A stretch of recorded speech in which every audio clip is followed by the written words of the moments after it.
Hey everybody, I'm Michael Monaco. And I'm Bobby Salvosen, and we are the Hazmat Guys, bringing you the knowledge and insight to make your job a little bit easier and safer. But before today's show, let's listen to our sponsors. From traditional headsets to in-ear communications, Cavcon offers rugged and reliable choices for any communication challenge and any harsh environment. Cavcon's award-winning Talk Through Your Ears technology is specifically designed for clear and consistent in-suit communications. Whether you're working from a quiet control room or responding to an incident in a full level A, Cavcom has the comm system that's right for you. Any suit, any respirator, any radio, any environment. Check them out at cavcominc.com, that's CAVCOMINC.com, or give them a call at 866-547-4988. Hey everybody, we have a great episode coming up today, but before we start the show, we want to share some exciting news from the Hazmat Guys. As some of you may know, we have been working on a hazmat drill book for quite some time, and we're pleased to announce that it is finally available on Amazon. This book was written by contributors from the hazmat community based all around the United States, and we think it will provide a ton of value for both you and your department. The title of the book is The National Emergency Response Hazmat Drills, 50 Drills to Improve Your Team, better known as NERD. No, this was not a mistake. Anyway, the goal of the book has been to help the hazmat community, and we hope that you'll take a moment to check it out and share it. We have the link in the show notes, and if you have a moment, please leave us a positive review in Amazon. We'd be very grateful. We wanted to get NERD on the bestseller list and give more exposure to our community. Again, the book is called National Emergency Response Hazmat Drills, 50 Drills to Improve Your Team, and there's both a paperback and Kindle version available. Thank you, everybody. Now let's get into the show. Hey everybody, and welcome back to this episode. This is episode 153. Today we are continuing down our little path of Acrolein, and you get to find out what happened back in 1982. Sorry for the cliffhanger, but we really couldn't think of any other way to make you listen to this episode after listening to the last episode. So, what do we got coming up? So I just want to mention one quick thing that you're going to be. I'm pretty much finished with New York, but we have Florida coming up in January 19th, I believe, of 2019, and I'm looking forward to it, seeing all my good friends up there, and well, down there actually from where I am sitting. Yeah, depending, but there really is no up or down. So without further ado, please go back and listen to episode 152, catch up with where we are, and now we're going to go into a couple of interesting case studies where really now this is what we're doing right now is we're giving you, the instructor, the fodder to present to the class. This is all the stuff, the backstory, the stuff that you can be throwing in there. And like in our classes about You Suck at Teaching Hazmat, if you haven't seen that, please come and see our show where we tell you about how to build the war story. This is the ammunition to build the war story. This is it, baby. Right? So we're going to give you all the ammunition right now on how to build the war story. This is all about Acrolein. Very interesting stuff that I didn't know. So, Mike, why don't you start out with a 1999 story? All right, so this one happened back in 1999. Blah, blah, blah, I can't speak. And this case study will go to help support the fact of the inhalation danger of Acrolein and how it kind of takes a little bit of time to kick in, but once you're screwed. So in 1999, all right, an applicator, which is somebody that works in an industry, accidentally ran over and damaged parts of a delivery system, spilt a few gallons of this product. The applicator proceeded without any kind of PPE to close off the cylinder valve to the delivery system. He then washed himself off in a canal and traveled to the hospital where he was treated and released. He was found unconscious in his home and died the next day. Wow. Yeah. In the creek. In a creek, in a canal. I'm not laughing at the guy's demise, but no, I am. Another thing, well, whatever. This one's from 2007 when the applicator, or the clown, directly sprayed his face with Acrolein that was under pressure, and then he attempted to tighten a connection to the delivery system. The initial evaluation showed signs of respiratory distress. Wow. So he was transported to a medical center where he received immediate treatment. Despite the treatment, he died within several days. This does not sound like a great. No, I'm not feeling all warm with. and fuzzy inside. Like, like if sometimes you're an Acrolein worker, time to retire, baby. Yeah, wear a face piece, like all the time. Just don't ever take it off. Just wear it. Shit. Oh. All right, the next case study, this is one that we're going to kind of talk about extensively for a couple of different reasons, and they'll become evident as we move forward. All right, this case study shows the importance that doing nothing is sometimes a viable option. In 1982, in the town of Taft, Louisiana, rainwater was believed to have made its way into tanks that contained over 480,000 pounds of acrolein. When this tank blew and caught fire, it set fire to nearby acrolein tanks. So as if one acrolein tank fire wasn't bad enough, they all decided to burn. The tanks burned for about 24 hours before the fire completely died out. Due to the fact that the poison was being consumed in the fire itself, the fire department ended up doing nothing, and they figured, hey, we're just going to let it burn itself out. Total of 5 surrounding towns were evacuated until the extent of the contamination could be determined. It was almost 17,000 people evacuated, and it was only 30 miles from New Orleans. Wow.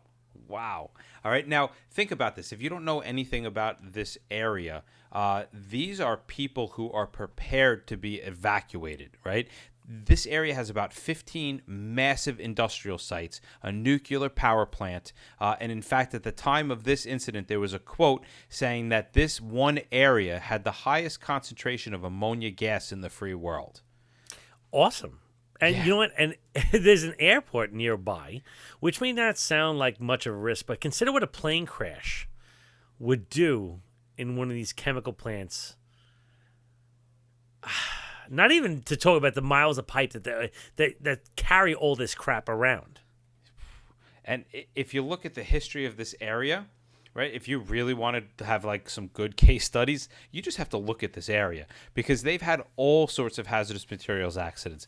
They've had chlorine gas leaks, manufacturing plants explode, hurricanes, train derailments, pipelines. I mean, you name it, they've pretty much had it. So in this case study, we're actually going to kind of go back to the day before. This happened. The event itself happened on Saturday the 11th.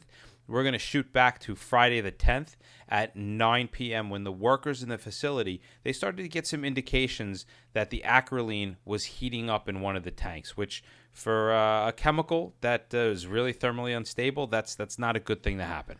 Yeah, so listen, I just want to, full disclosure, I just want to let everybody know if anybody's interested in buying a house in this area, you can call 718-476-6288 and ask for Mike Sarro.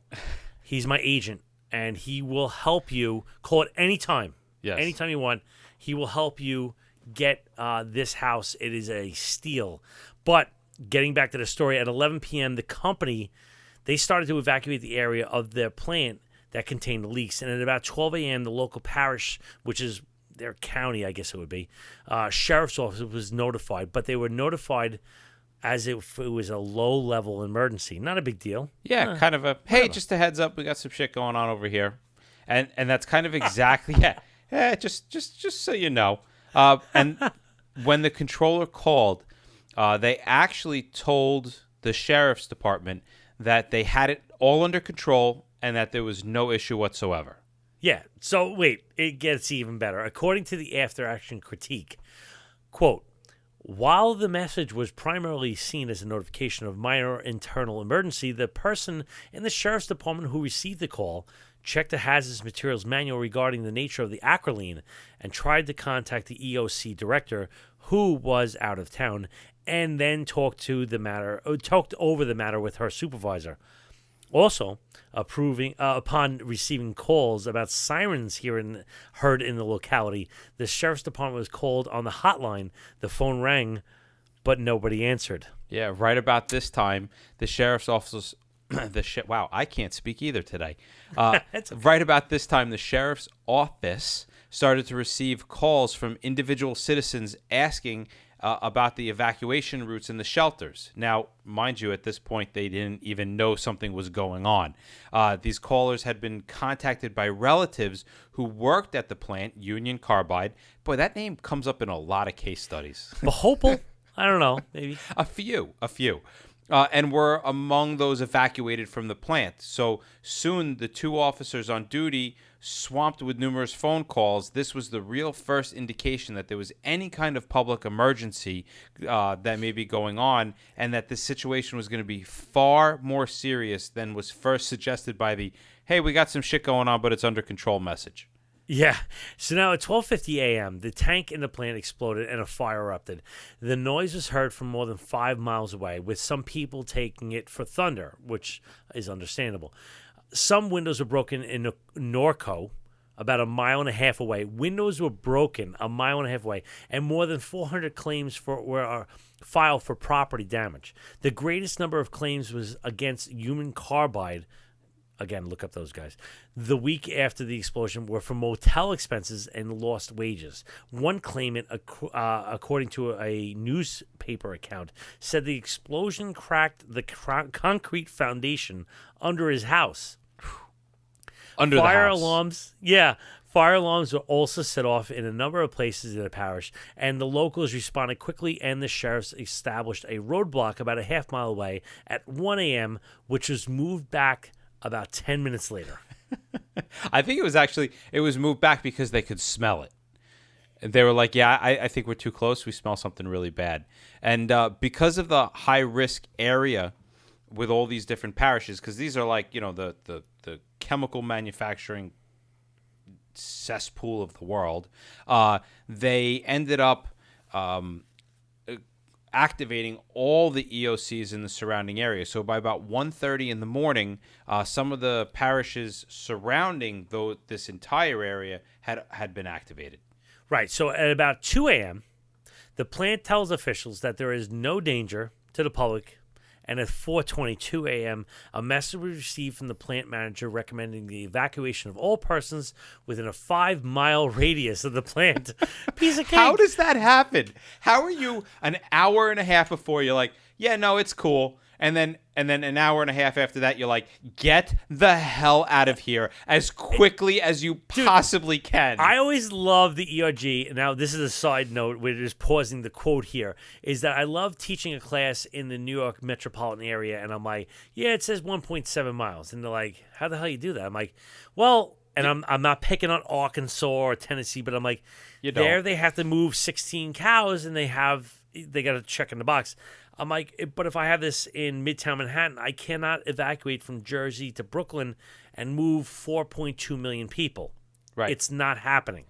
During 9/11, they tried to evacuate Lower Manhattan, and it took all day, and that was with buildings coming down on top of people. Like, everybody was talking about it.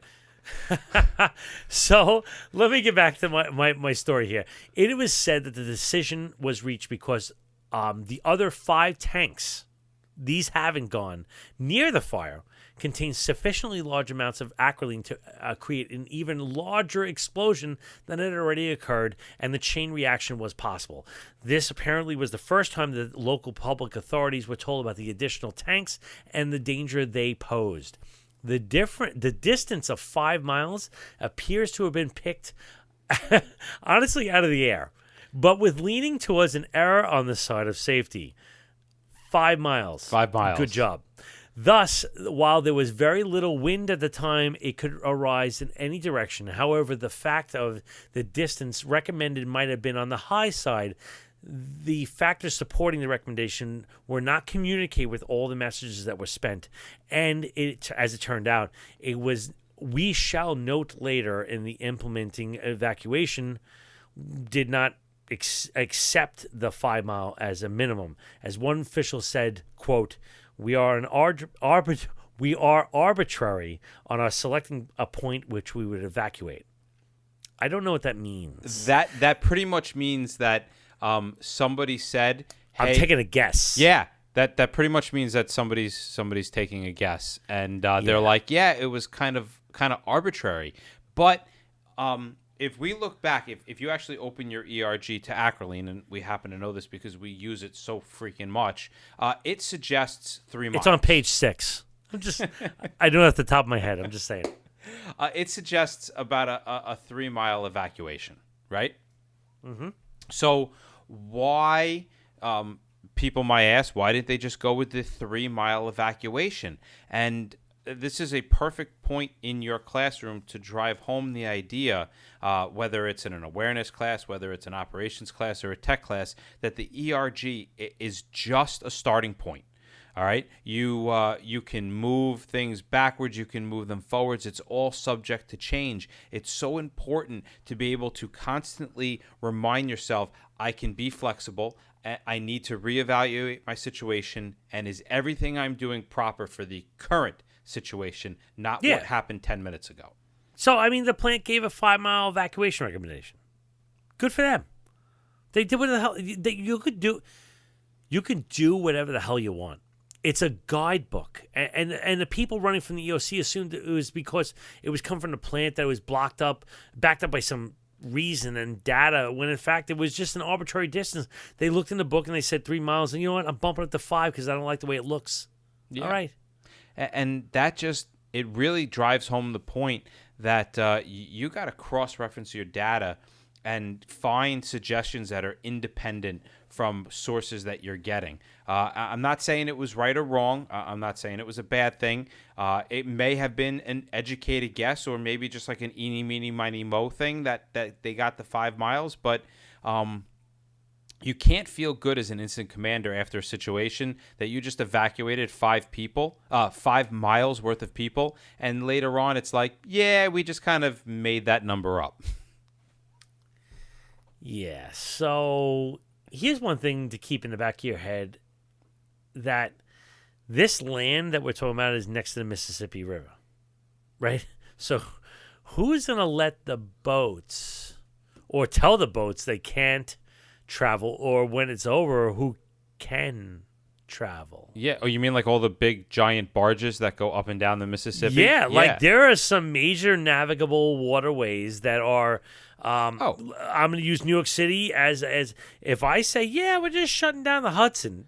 Yeah, I would say that lands firmly in the Coast Guard realm. Yes, and so no one notified them until hours later in the scenario that we're giving you. But so many moving parts. No matter how prepared you think your area is to undergo any evacuation, there are always going to be things that you're going to miss. Run your local drills. Contact your LEPC, your SEPC, your state level, and all that stuff. Run your exercises. Create your protocols, and discuss this before. It's a refreshing thing for the fire department to be proactive, and not reactive. And not just the fire department. Like, you get into a situation like this, you are literally dealing with so many different agencies that all have different events and different, like the local emergency plan for this, where they activated the school bus drivers were part of this evacuation plan. The schools were part of the evacuation plan. So all these different people had to be notified, and plans had to be made, and they apparently were so good that everything went relatively flawless, other than guessing at the distance. It really just goes to show how planning can be so critical in an emergency event like this. If you have a moment, please head over to iTunes and leave us a positive review. And don't forget to check out the book, National Emergency Response Hazmat Drills, or NERD, on Amazon. Well, that wraps up another episode of the Hazmat Guys.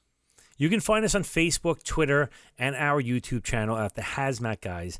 And take a moment to call our comment hotline at 843-628-1484 and go to www.thehazmatguys.com and sign up for the newsletter. We seriously look forward to your feedback about any of the information provided, and we also want to hear about interesting incidents that you were a part of.